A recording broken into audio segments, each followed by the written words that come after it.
इस भाग दौड़ के जीवन में थोड़ा ठिठक कर, रुक कर अभी तक की जो जीवन यात्रा हुई उसका परीक्षण जरूर करना चाहिए। क्या खोया, क्या पाया, ये बहुत आवश्यक है। कितना भी आप मजबूत आपका शरीर हो, अगर भोगवाद के चक्कर में हम पड़े हैं तो जैसे गन्ने को हम निचोड़ लेते हैं उसी तरह हमारा जीवन भी निचुड़ जाता है। अगर धन है आपके पास और उसको आप व्यसनों में बर्बाद करते हैं, उसके अभ्यस्त हैं, उसके आदी हैं, तो फिर क्या होगा?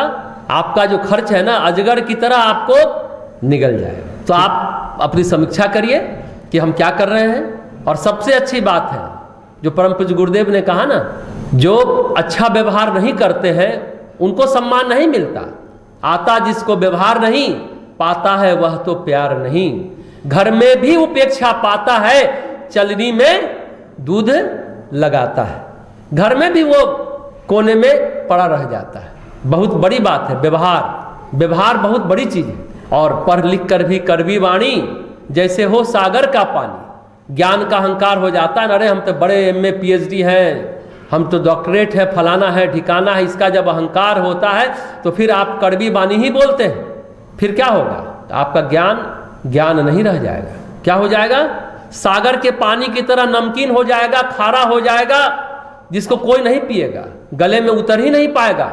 गले से नीचे, हलक के नीचे उतरेगा नहीं, आप थू थू कर देंगे, मीठा नहीं होगा। अगर आप ज्ञान का अहंकार है, कड़वी वाणी आप बोलते हैं तो।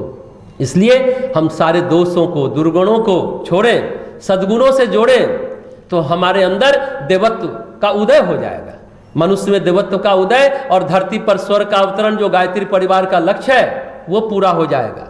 चलनी है, अगर छिद्र है व्यसनों का, दोषों का, दुर्गुणों का, तो जो बच्चे लोग, ये लोग साधना कर रहे हैं, युवा मंडल के बच्चे जो बसंत पर्व के दिन जिन्होंने 40 दिनों के अनुष्ठान का संकल्प लिया है, क्या होगा? शक्ति साधना कर रहे हैं, मंत्र का जप कर रहे हैं, उससे जो ऊर्जा उत्पन्न होगी, अगर दोष दुर्गुण है, व्यसन है, तो सारा शक्ति बह जाएगा, छूछ के छूछ रह जाएंगे, खाली के खाली रह जाएंगे, रीते के रीते रह जाएंगे। इसलिए संयम की जरूरत होती है। समय संयम, अर्थ संयम, विचार संयम और इंद्रिय संयम, ये 4 संयम परम पूज्य गुरुदेव ने कहा।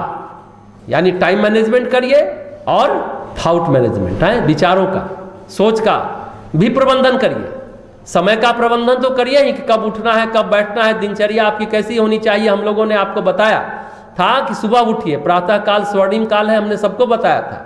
जो सूर्योदय के समय सोता है उसका भाग्योदय भी नहीं हो पाता, जो सूर्योदय के समय जगता है सचमुच उसी का भाग्य उदय हो पाता है।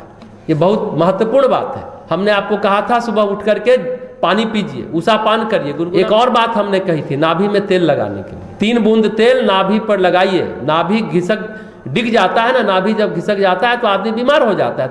वायु, पित्त, कफ तीनों को पित्त हो जाता है। कभी पेट दर्द होगा, कभी सर्दी होगी, कभी जलन होगा, कभी देह में दर्द होगा, कभी अनिद्रा होगी, कभी धड़कन बढ़ेगा।